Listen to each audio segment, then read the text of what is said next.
স্বামী নদীর জলে ভাসতে ভাসতে একটি সদ্যজাত শিশু সন্তান আমাদের ঘাটের দিকে আছে। হে বিশাখা, তোমরা এখানে থাকো, আমি এক্ষুনি ওই শিশু সন্তানটিকে নদী থেকে তুলে নিয়ে আসি।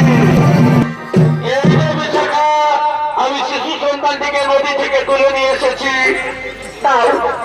তাহলে আমার বলে দাও, বলি আরে কে নিষ্ঠুর মাতা পিতা এই সদ্যজাত শিশু সন্তানটিকে নদীর জলে ভাসিয়ে দিয়েছে? বলি ওগো, চলো না, চলো একে আমরা আমাদের বাড়ি নিয়ে যাই, একে আমরা লালন পালন করে নিজের ছেলে মনে করে বড় করি। হে বিশাখা, তাই চলো, এই দুগ্ধ বৈশ্য বালককে আমরা লালন পালন করে বড় করবো, আর আজ থেকে পরিচয় হয়ে হিরণ্য ধনুর পুত্র। আমাদের এই ছেলের কি নাম রাখা হবে? হে বিশাখা, এর নাম রাখবো আমি এক গল্প, আর এই এক গল্পকে করবো আমি ধনুর বিচার বিচারক। তার ধনুক টঙ্কারে সারা ভাড়া পেয়ে যেন কম্পিত। তাই চলো বিলম্ব না করে আনন্দ সবাই বাড়ি যায়।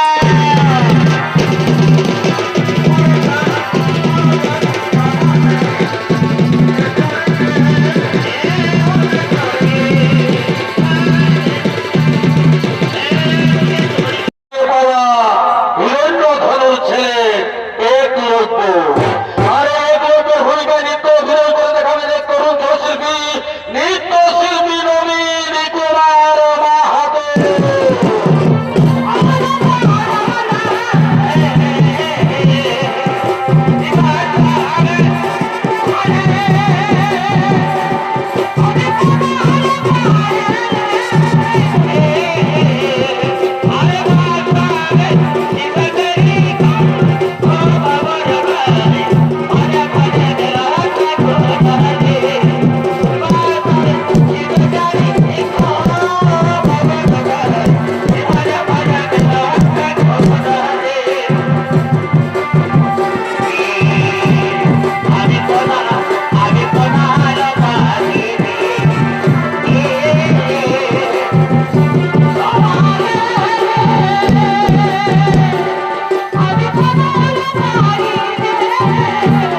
প্রদীপ কি দিয়ে বুঝিব তোমারে?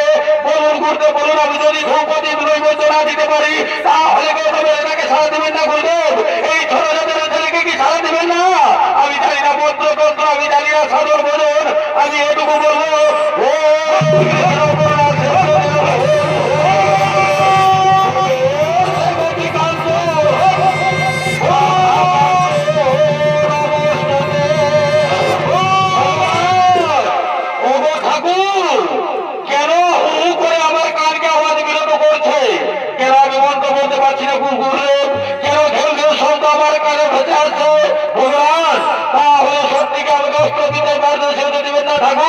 আমি কি পারবো না সত্যপতি বারবার শিখতে?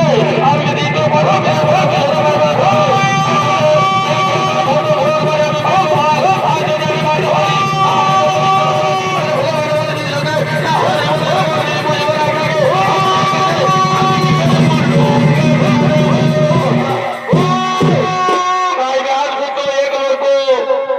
তুলে নিলেন এবং গুরুকে স্মরণ করে সেই কুকুরটিকে মারছে।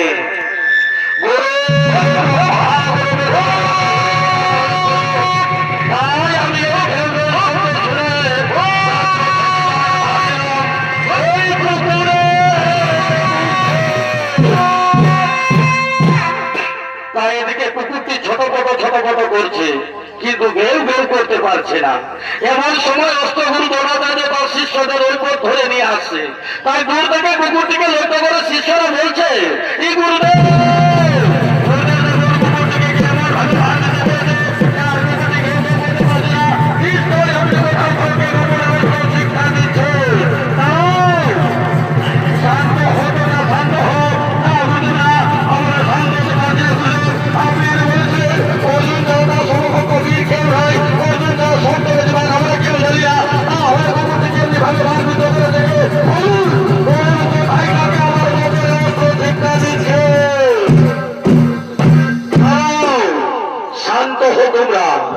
কুকুরটিকে যেভাবে বানবিত করেছে অর্জুন কেন, আমি তো মনে ভাবতেই পারছি না এই কাজটা কে করলো।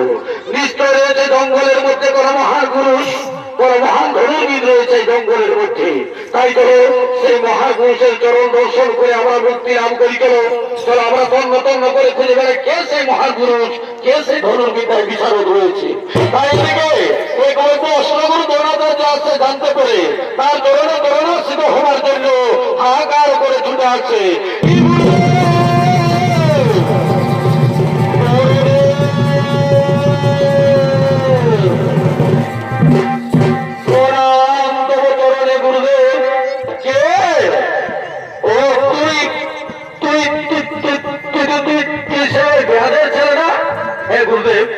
আমি ওই হিরণ্য মেয়াদের ছেলে একলব্য। আসুন গুরুদেব, যে কারণে এত আতঙ্কিত। আসুন গুরুদেব, এই দেখুন আপনার মাটির মূর্তি স্থাপন করে আমি দ্বাদশ বছর ধরে ধীরে ধীরে সর্ববিদ্যায় পারদর্শী হয়েছে গুরুদেব। আজ আমি সপ্তমীতে বার মানতে শিখেছি, আজ আমি বার মানতে শিখেছি গুরুদেব। আজ আমি সত্যের হাত প্রমাণ করে দিয়েছি তোর দাদার ছেলে হলো মানুষ, আর ওর দাদার ছেলে হলো মানুষ, আর সমাজ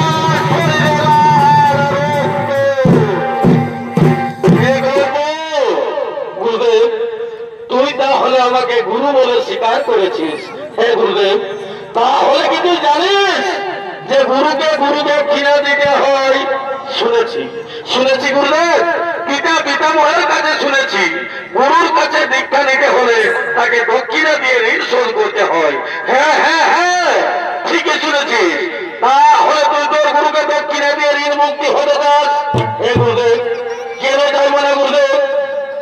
আজ যদি আমি এই মাটির মূর্তিটাকে 12 বছর ধরে পুজতে পারি আর সত্যজাত দ্রোণাচার্য আমার কাছে দক্ষিণা চাইবে আর আমি দেবো না, এ হতে পারে না গুরুদেব, এ হতে পারে না। বলুন আপনার কি লাগবে সেই দক্ষিণা? দক্ষিণা কি লাগবে আমি ঠিক সময় নিয়ে নেব। আর তাছাড়া যখন তখন দক্ষিণা দেওয়া যায় না, তার কারণ তোরা হচ্ছিস ছোট জাত, দরিদ্রের ছেলে তো। তাই একবার এদিকে উল্টিবি আবার ওদিকে হবি, এদিকে হবি আবার ওদিকে হবি।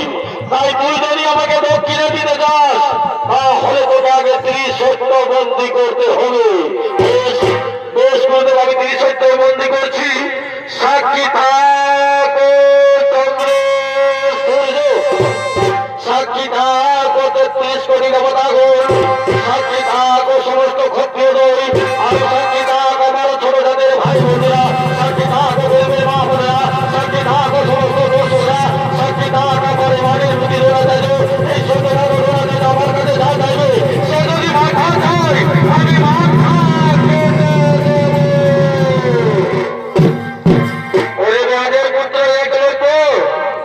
আমি মাথা নেব না বাবা, আমি মাথা নেওয়া গুরু নয় বৎস।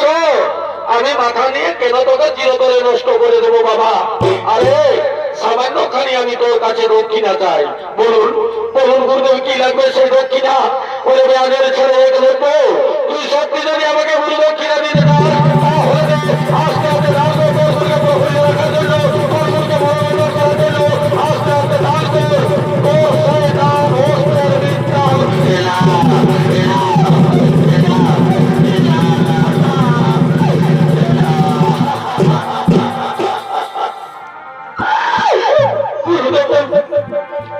সেই দান অস্ত্রের বিদ্যা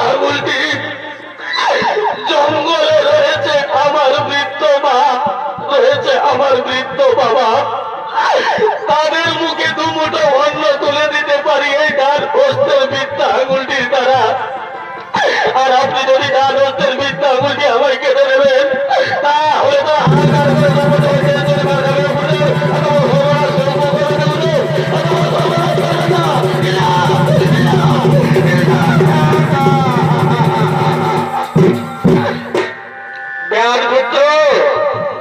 আমি জানি রে ছোট জাতের ছেলে, এক্ষুনি না করেছিস খানিক্ষণ বাদে হা করবি।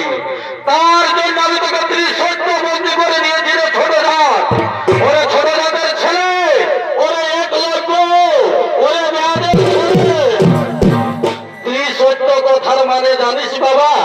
গুরুদেব আমাকে একটি বার চিন্তা করে দেখুন গুরুদেব, জঙ্গলে রয়েছে আমার বৃদ্ধ মা, রয়েছে আমার বৃদ্ধ বাবা, তাদের মুখে দুমুঠো অন্ন তুলে দিতে পারি এই ডান হস্তের বিদ্যা আঙুলটির দ্বারা। আর আপনি যদি দক্ষিণা স্বরূপ আমার ডান হস্তের বিদ্যা আঙুলটি কেটে নেবেন, আমার পাপ হয়ে যাবে, তোদের সামনে দাঁড়িয়ে বাবা হাহাকার করে থাকবে, তাদের মুখে দুমুঠো অন্ন তুলে দেওয়ার মতো আমার ভয় থাকবে না। না বুঝবে না, এই বিদ্যা হয়ে গেলে আমার পাপ করবে না।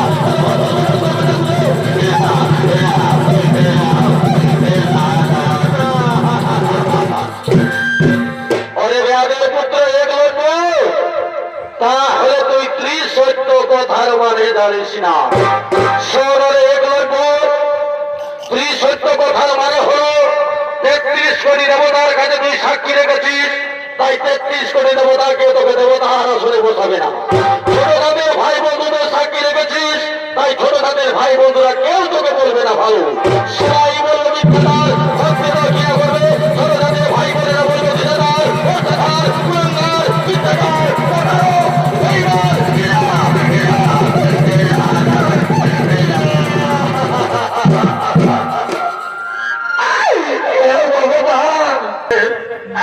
ছোট জাতকে চিরতরে ঋণ গায়ে রেখে যাবেন না গুরুদেব।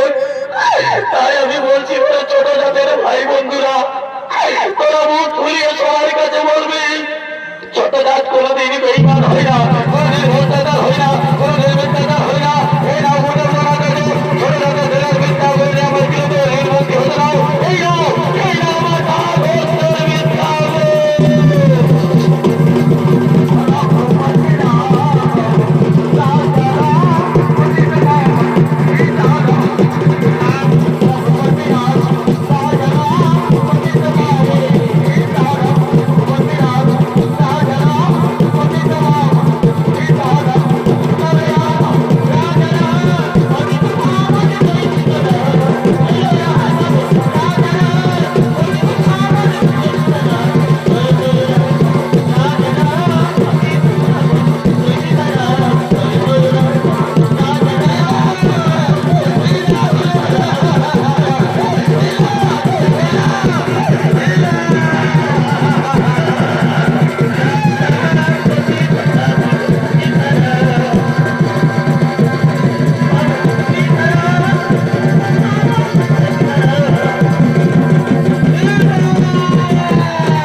সন্তান মানুষ করেছি এক মুঠো অন্যের জন্য, আর আজ এক মুঠো অন্ন যদি আমরা না পাই, আমরা তোকে সন্তান বলে অভিশাপ দেব না রে।